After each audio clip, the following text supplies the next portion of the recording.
I was working in Dunedin doing a couple of jobs. I was working in aged care and I was moonlighting for a dry cleaning company at night, making some extra money.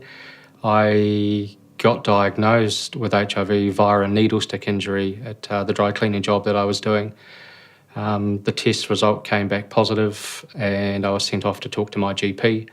My GP didn't believe that it could be a positive result. Again, he was of the mindset that Dunedin didn't have an issue with HIV. He sent me away to have another test done. The test came back positive again, and so I was then referred off to Christchurch Hospital for confirmatory tests. At the time of diagnosis, I was advised that because I'd been picked up via a needle stick injury, that I qualified for ACC and there was a bulk payment that was available to me.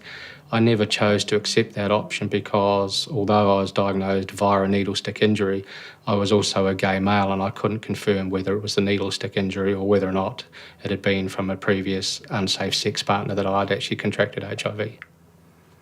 I think I've probably been the worst producer of stigma for myself. Always felt dirty, unclean. It's for me, when I thought about HIV prior to my diagnosis, I considered it to be a dirty sexually transmitted disease, and I think a lot of that mentality rubbed off within myself when I was diagnosed. However, I still believe there's still a lot of that mentality out there in the community.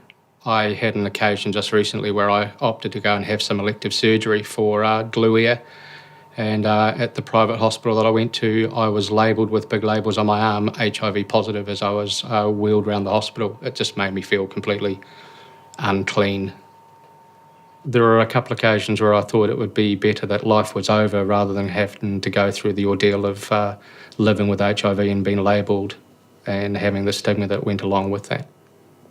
When I came here to Wellington, I got introduced to Body Positive and the New Zealand AIDS Foundation, and they've been a huge support for me.